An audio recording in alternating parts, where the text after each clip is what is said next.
A king and queen, once upon a time, reigned in a country a great way off, where there were, in those days, fairies.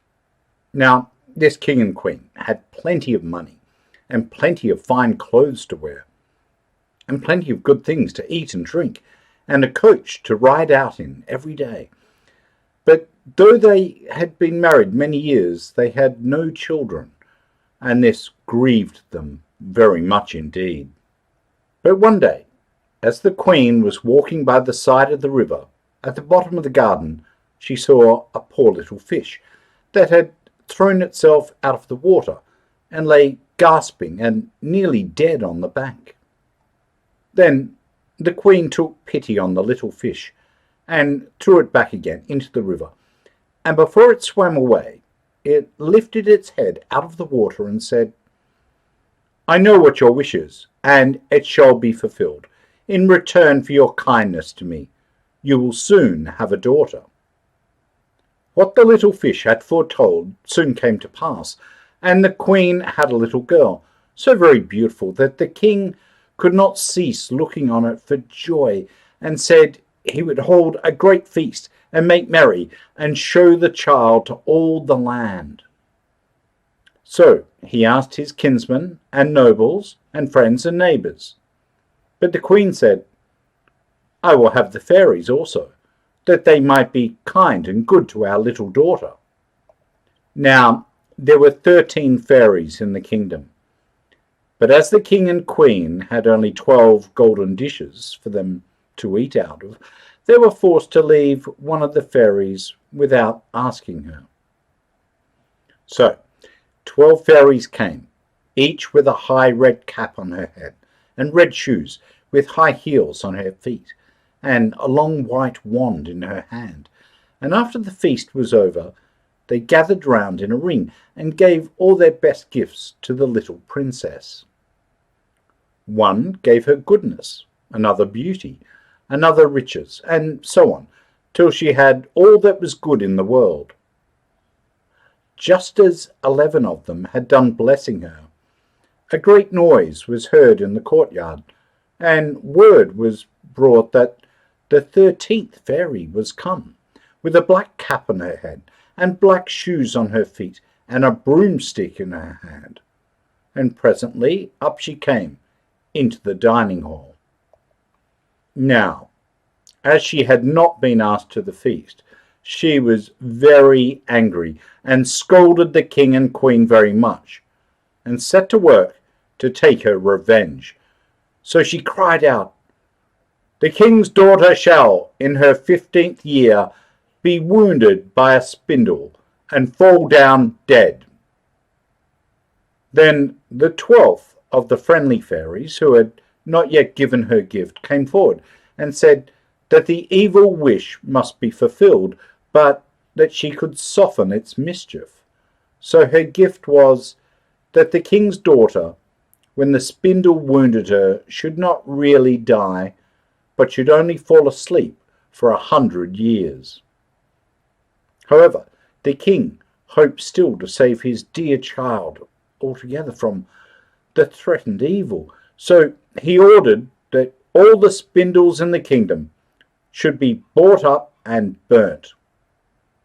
But all the gifts of the first 11 fairies were in the meantime fulfilled, for the princess was so beautiful and well behaved and good and wise that everyone who knew her loved her.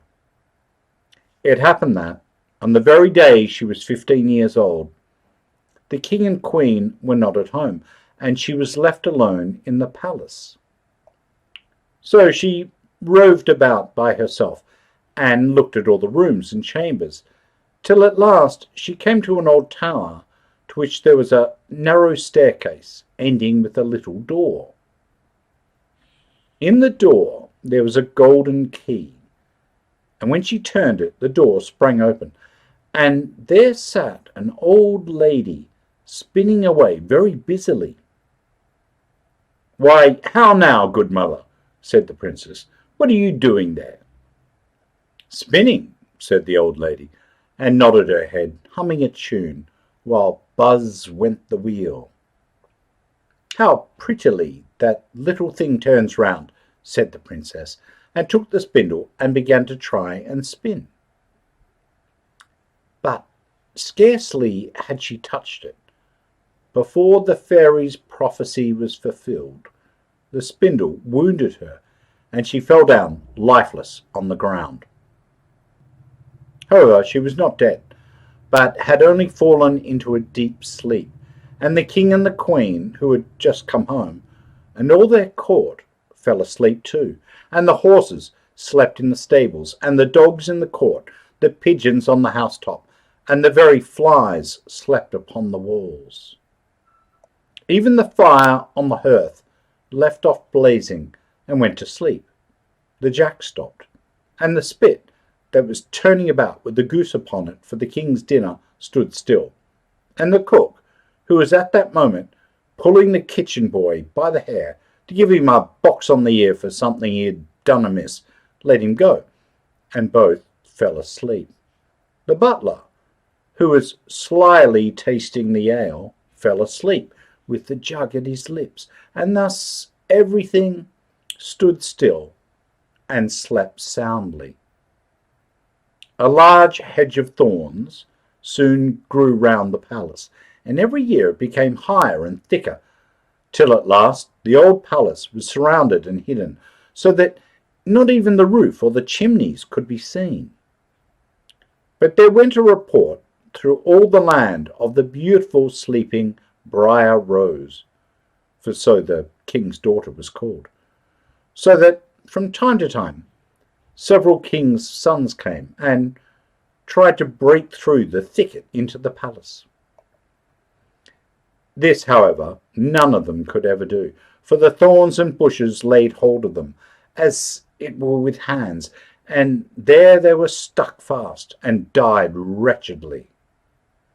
After many, many years, there came a king's son into that land, and an old man told him the story of the thicket of thorns, and how a beautiful palace stood behind it, and how a wonderful princess called Briar Rose lay in it, asleep with all her court.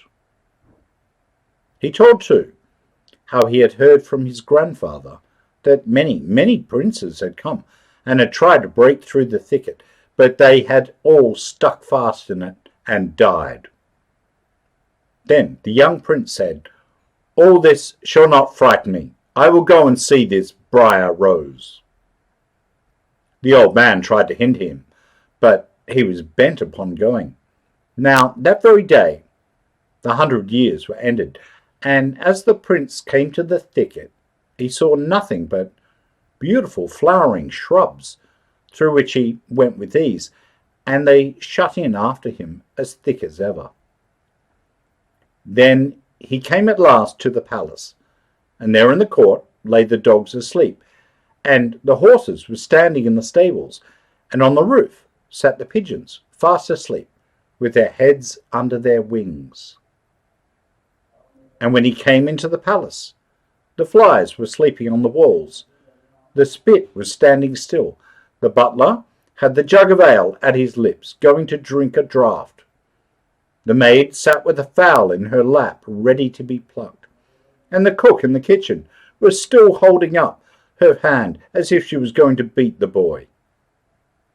Then he went on still farther, and all was so still that he could hear every breath he drew, till at last he came to the old tower, and opened the door of the little room in which Briar Rose was, and there she lay, fast asleep, on a couch by the window. She looked so beautiful that he could not take his eyes off her, so he stooped down and gave her a kiss. But the moment he kissed her, she opened her eyes and awoke, and smiled upon him, and they went out together. And soon the king and queen also awoke, and all the court, and gazed on each other with great wonder. And the horses shook themselves, and the dogs jumped up and barked. The pigeons took their heads from under their wings, and looked about, and flew into the fields. The flies on the walls buzzed again. The fire in the kitchen blazed up, Round went the jack, and round went the spit, with the goose for the king's dinner upon it. The butler finished his draught of ale. The maid went on plucking the fowl, and the cook gave the boy the box on his ear. And then the prince and Briar Rose were married, and the wedding feast was given, and they lived happily together all their lives long. The end.